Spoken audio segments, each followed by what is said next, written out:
سيدنا مولانا محمد وعلى آل سيدنا مولانا محمد صلوا على محمد صلوا على محمد हरदम ज़बान से निकालो पाक नामे मोहम्मद हरदम ज़बान से निकालो शाफियाना मोहम्मद अल्लाहुम्मा सल्ली अला सय्यदना मौलाना मुहम्मद वाला आले सय्यदना मौलाना मुहम्मद सल्लल्लाहु अलैहि वसल्लम। अल्हम्दुलिल्लाह, समस्त तारीफ व प्रशंसा महान करुणामय अल्लाह पाकेर निमित्ते যে আল্লাহ তাবারক ওয়া তাআলা আমাদের সকলকে আজ এক দুয়ার মাহফিলে আসার ও বসার তৌফিক দান করেছেন, শুকরিয়া আদায় করি বলি আলহামদুলিল্লাহ। আলহামদুলিল্লাহ। তারপরে পরে রহমতে আলম নূরে মুজস্সম রাসূল আকরাম সাহিবে জুদ ও করম মালিক ও হিল্ল হারাম মক্কের সরকার মদিনার তাজদার দয়ার ভান্ডার পবিত্র উদ্ধারী ভয়কারের কন্ডারি শাফিউল মুজনবিন সৈয়দুল মুরসালিন রাহতুল আশিকিন ফরাতুল মামনুমিন জনাব মুহাম্মদুর রাসূলুল্লাহ সাল্লাল্লাহু তাআলা আলাইহি ওয়াসাল্লামের প্রতি লাখো কোটি দরুদের ধারা বর্ষিত হোক, অর্পিত হোক, সকলে বলি আল্লাহুম্মা আমিন। মুআজ্জাজ, আজ এই বাড়িতে মিলাদের আয়োজন করেছে, উদ্দেশ্য হলো একটাই, ইসালে সওয়াবের উদ্দেশ্যে, যাতে করে গত 4 দিন আগে আমাদের কাছ থেকে একজন ব্যক্তি দুনিয়ার বুক থেকে বিদায় নিয়েছেন। তার ইসালে সওয়াবের জন্য মেহফিলে পাক করা হয়েছে, কলেমা খতম, কোরআন খতম, যা কিছু পড়াশোনা হয়েছে মিলাদের শেষে ইনশাআল্লাহ বক্সে দেওয়া হবে। আল্লাহ তাবারক ওয়া তাআলা কোরআনে মুকাদ্দাসের মধ্যে ইরশাদ করেন, কুল্লু নাফসিন যায়িকাতুল মাউত। এই আয়াত আমরা সবাই শুনেছি, শুনে আসছি এবং শুনতে থাকব। সবাই জানে যে কুল্লু নাফসিন যায়িকাতুল মাউত, প্রত্যেকটি জানদার ব্যক্তিকে মৃত্যুর স্বাদ চাখতে হবে, মৃত্যু গ্রহণ করতে হবে। আজ নয়তো কাল সবাইকে একদিন এই দুনিয়ার বুক থেকে বিদায় নিয়ে চলে যেতে হবে। দুনিয়াতে আমরা এসেছি, চিরস্থায়ী কেউ থাকতে আসেনি। আল্লাহ তাবারক ওয়া তাআলার হুকুম হলে আপনার 1 সেকেন্ড এদিক ওদিক হবে না, ঠিক টাইম মোতাবেক আপনাকে দুনিয়া ছাড়তে হবে। তো আল্লাহ তাবারক ওয়া তাআলা আমাদেরকে দুনিয়াতে পাঠিয়েছেন, তারও একটা কারণ রয়েছে, যে কি পরীক্ষা নেওয়ার জন্য। সূরা মুলকের মধ্যে আল্লাহ তাবারক ওয়া তাআলা বলেন, আল্লাযী খালাকাল মাউতা ওয়াল হায়াতা।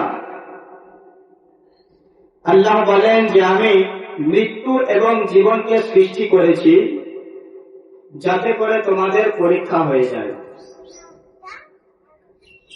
লিয়াবলুয়াকুম আইয়ুকুম আহসানু আমালা, এবং তোমাদের মধ্যে থেকে যে কার আমল সবথেকে উত্তম, কার সবথেকে উত্তম আমল, কাল হাসরের ময়দানে এর ফলাফল হবে। আজ আমরা মুসলমান দুনিয়ার বুকে আসার পর যে যত বড়ই মাস্তানি দেখায়, একদিন কিন্তু আমাদের সবকিছু শেষ হয়ে যাবে যখন আল্লাহ তাবারক ওয়া তাআলা ডাক দেবেন। আল্লাহ পাক যখন ডাক দেবেন, একজন ফেরেশতার নাম, যিনি হচ্ছিলেন হযরতে ইসরাইল আলাইহিস সালাম। মালাকুল মউত ফেরেশতা বলা হয় যাকে। তার মধ্যে না কোনো ভয় আছে, না কোনো রহম আছে। মুসলমান, যখন আল্লাহর হুকুম হয়ে যায়, আপনি যেখানে থাকেন আল্লাহর হুকুম মোতাবেক সেই ফেরেশতা আসবেন এবং আসার পর আপনার জান কবজ করে নিয়ে চলে যাবেন। আপনার জান কবজ করে নিয়ে চলে যাবেন। তো হযরতে মালাকুল মউত ফেরেশতা, তার কেমন পাওয়ার আল্লাহ তাবারক ওয়া তাআলা দিয়েছেন, কতটা ক্ষমতা দিয়েছেন। কোরআনে মুকাদ্দাসের মধ্যে আল্লাহ তাবারক ওয়া তাআলা বলেন, আইনামা তাকুনু ইউদরিকুমুল মাউত ওয়ালাউ কুনতুম ফি বুরুজিন মুশাইয়াদা। দেখুন মুসলমান, মৃত্যু এমন একটি জিনিস, যখন আপনার সময় হয়ে যাবে, 1 সেকেন্ড এদিকও হবে না, 1 সেকেন্ড ওদিকও হবে না। আপনি যদি মনে করেন যে আমি লোহার গম্বুজ তৈরি করব এবং তার ভিতরে আমি লুকিয়ে থাকব যাতে করে মালাকুল মউত ফেরেশতা আমার কাছে না আসতে পারে, আল্লাহ তাবারক ওয়া তাআলা বলেন যে তুমি যদি মনে করো এটা, তারপরেও সেখানে তোমার মৃত্যু পৌঁছে যাবে, মালাকুল মউত ফেরেশতা পৌঁছে যাবেন এবং তোমার জানকে কবজ করে নিয়ে চলে আসবেন। একটা ওয়াকিয়া মনে পড়ে গেল, পয়গম্বর হযরতে সুলাইমান আলাইহিস সালামের জামানায় একজন ব্যক্তি আপনার কান্না করতে আছে, ভয় করতে আছে, কাঁপতে কাঁপতে কাঁপতে কাঁপতে হযরতে সুলাইমান আলাইহিস সালামের দরবারে আসলেন। আসার পরে বলতে আছেন যে হুজুর, আমার খুব ভয় করতে আছে, আপনি এক কাজ করুন, আপনার তো কথা সবাই শুনতে থাকে, গর্তের পিঁপড়েরা আপনার ভাষা বুঝতে থাকে, হাওয়া আপনার কথা শুনতে থাকে, আমাকে একটু রহম করুন, আমার প্রতি একটু দয়া করুন। কি করুন? যে আমাকে হিন্দুস্তানের সরজমিন থেকে অন্য জায়গায় পাঠিয়ে দেন, এখান থেকে অন্য জায়গায় পাঠিয়ে দেন, যাতে করে আমার মৃত্যু না হয়। বলে কারণটা কি? বলে আমার সম্মুখে একজন ব্যক্তি ভয়ঙ্কর রূপ ধারণ করে আকৃতি দেখিয়ে ভয় দেখাতে আছে, আমি কাতর হয়ে যাচ্ছি, ভয়ে কাঁপতে আছি, এখানে থাকতে পারি না। হযরতে মালাকুল মউত ফেরেশতা দেখতে আছেন সেই ব্যক্তিকে, আরে আল্লাহর হুকুম হয়েছে আমার উপরে ওই ব্যক্তির জান হিন্দুস্তানের সরজমিনে কবজ করবে, ও তো এখানে রয়েছে, কেমন করে পাঠানো যায়? যখন সেই ব্যক্তি সুলাইমান আলাইহিস সালামের দরবারে আসার পরে যখন বলতে লাগলেন, হযরতে সুলাইমান আলাইহিস সালাম তিনি আপনার কি করছেন? হাওয়াকে হুকুম করতে আছেন, হে হাওয়া তুমি এদিকে এসো, এই ব্যক্তিকে উড়িয়ে নিয়ে যাও, যাওয়ার পরে হিন্দুস্তানের সরজমিনে তুমি গিয়ে পৌঁছে দাও। যখন আপনার সেই ব্যক্তি কাঁপতে কাঁপতে হাওয়ার সঙ্গে জড়িত হয়ে চলে গিয়েছেন, উড়িয়ে নিয়ে গিয়েছেন, এদিকে হযরতে মালাকুল মউত ফেরেশতা ইসরাইল আলাইহিস সালাম সুলাইমান পয়গম্বরের দরবারে উপস্থিত হয়েছেন, সালাম পেশ করলেন আর বলতে আছেন যে হুজুর, আপনার সঙ্গে কিছু কথাবার্তা ছিল। বলে বলো বলো। এই কিছুক্ষণ পূর্বে আপনার একজন ব্যক্তি এসেছিলেন, এখানে কিছু বলে গিয়েছেন, বলে আপনি নাকি ভয় দেখাচ্ছিলেন। মালাকুল মউত ফেরেশতার মধ্যে পয়গম্বর সুলাইমান আলাইহিস সালামের সঙ্গে কথাবার্তা চলতে আছে, বাতচিত হতে আছে, এমন অবস্থায় বলতে আছেন মালাকুল মউত ফেরেশতা, হুজুর আমি এই কারণে সেই ব্যক্তিকে ভয় দেখাচ্ছিলাম যে আল্লাহর তরফ থেকে আমার প্রতি হুকুম এসেছে যে ওই ব্যক্তির জান ওই জায়গাতে কবজ না করে হিন্দুস্তানের সরজমিনে যেন কবজ করা হয়। কথাবার্তা বলার পর যখন সেই ব্যক্তিকে এক জায়গা থেকে আরেক জায়গায় পৌঁছে দিয়েছে, সে আপনার আনন্দের আত্মহারা হয়ে চিন্তা করতে আছে, হয়তো আমাকে আর মরতে হবে না, হয়তো আমার আর ইন্তেকাল হবে না। ব্রাদার মুআজ্জাজ সামাইল ইকরাম দেখতে আছেন, খুশিতে আনন্দের আত্মহারা হয়ে পিছন দিকে তাকিয়ে দেখতে আছেন, সেখানে মালাকুল মউত ফেরেশতা পৌঁছে গিয়েছে। সেকেন্ডের মধ্যেই মালাকুল মউত ফেরেশতা তিনি পৌঁছে গিয়েছেন, তার জানকে কবজ করে নিলেন। তো বোঝা গেল মুসলমান, আমরা যেখানেই থাকি না কেন, যেখানে মৃত্যু লেখা রয়েছে ঠিক আপনার সেই জায়গাতেই মৃত্যু হয়ে যাবে। অনেকজন কি করে, বাড়িতে ইন্তেকাল করছে, কেউ হসপিটালে ইন্তেকাল করছে, কেউ অ্যাক্সিডেন্টে মারা যাচ্ছে, কেউ মাঠে ইন্তেকাল করছে। তাহলে জানতে হবে যে যার যেখানে মৃত্যু আল্লাহ পাক লিপিবদ্ধ করে রেখেছেন তার সেখানে মৃত্যু হয়ে যাবে। মুসলমান, আজ আমরা দুনিয়ার বুকে এমন ভাবে চলাচল করতে থাকি, হয়তো আমরা মনে করি যে আমাদের মৃত্যু হবে না। যদি আমাদের মৃত্যু স্মরণ থাকতো আর আল্লাহর ভয় যদি থাকতো, তাহলে কিন্তু আমরা নামাজ কাজা করতাম না, নামাজ আমরা কাজা করতাম না, আউলিয়াদের অসম্মান করতাম না, সাহাবাদের সাথে গুস্তাখি করতাম না। বিরাদার মুআজ্জাজ, আমাদের ভিতর থেকে আল্লাহ তাবারক ওয়া তাআলার ভয় উঠে গিয়েছে, আমরা মরণকে স্মরণ করি না। মুসলমান, আপনি যখন ইন্তেকাল করে যাবেন, আপনার বাড়ির লোক কান্নাকাটি করতে থাকবে, আপনার সঙ্গে কেউ যাবে না। বাড়ি পড়ে থাকবে, গাড়ি পড়ে থাকবে, নারী পড়ে থাকবে, টাকা পয়সা পড়ে থাকবে, সম্পত্তি পড়ে থাকবে, দৌলত পড়ে থাকবে, জায়গা জমি পড়ে থাকবে। আপনাকে কিন্তু একাই যেতে হবে। একা এসেছেন, একাই যেতে হবে। সঙ্গে আপনার কি যাবে? যে যতটুকু আপনি ভালো আমল করেছেন, নেক আমল করেছেন, সেটাই আপনার সঙ্গে যাবে। আর হাসরের ময়দানে সেই একমাত্র আপনার ভরসা হয়ে দাঁড়াবে। বিরাদার মুআজ্জাজ সামাইল ইকরাম, যদি আপনি নেক আমল করে যান, তারপরে আপনার কবরে সেই আমলটুকুই যাবে। মুসলমান, আমরা যে বলে থাকি যে আপনার হাসর মিজান, এগুলো হলো প্রত্যেকটা কিন্তু সত্য। হাসর হবে, মিজান হবে, সবকিছু আল্লাহ তাবারক ওয়া তাআলা নিজের মাহবুবকে দিয়ে বলে দিয়ে গিয়েছেন। তারপরেও কিন্তু মুসলমান আমরা এখনো সচেতন হতে পারিনি। পরের সমালোচনার মধ্যে ব্যস্ত রয়েছি, গীবতের মধ্যে ব্যস্ত রয়েছি। মসজিদে নামাজ পড়ার পর বাইরে বেরোতে না বেরোতে কে কি করেছে তার সমালোচনা করতে আছি, কিন্তু একবারও আমরা চিন্তা করলাম না যে এখনই তো আল্লাহর ইবাদত করে আসলাম, ইবাদতে সাজদায় ছিলাম, আমি তো মসজিদ থেকে বার হয়ে আসার পর সেই আমলটাকে সুন্দরভাবে জমিয়ে যে রাখবো, সেটা আপনি কই চিন্তা করলেন না। পরের হাত মেরে কেটে আছেন, আপনি গীবত করতে আছেন। তাহলে জানতে হবে যে কোন ব্যক্তি ইবাদত যদি করতে থাকে আর সুদে যদি খেতে থাকে, হক মেরে যদি খেতে থাকে, পাহাড় সমতুল্য যদি আপনি নেকি করে যান, আর যদি করেন না হক করে যান, তাহলে কিন্তু হাসরের ময়দানে আপনার হিসাব দিতে দিতে দিতে দিতে সব নেকি আপনার শেষ হয়ে যাবে। লাস্টে আপনি দেখা যাচ্ছে জাহান্নামী হয়ে যাবেন। মুসলমান, দেখেন, মাইয়াতকে যখন দাফন করে দিয়ে আসা হয়, তো মাইয়াতকে দাফন করার পর আমরা কি করি? 4 দিনে অথবা সেই দিন বা অন্য কোনো সময় আমরা জিয়ারত করে থাকি, তাই না? হুজুর পাক এখানে আছেন, তিনি বিস্তারিত আমার থেকে আরো সুন্দর বলবেন দলিল সহকারে। কি কি বিষয়ে কবর জিয়ারত করা, কবরের উপরে চাদর চাপানো, ফুল দেওয়া, খেজুরের ডাল দেওয়া, এগুলো শরীয়ত সম্মত কিনা?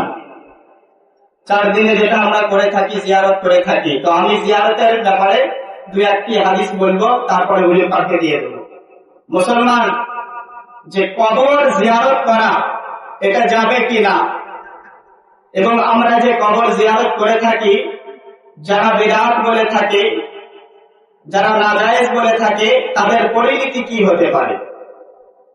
কবর জিয়ারত করা এটা কি 4 দিনে যে কবর জিয়ারত করা হয় বা অন্য সময় জিয়ারত করা হয়?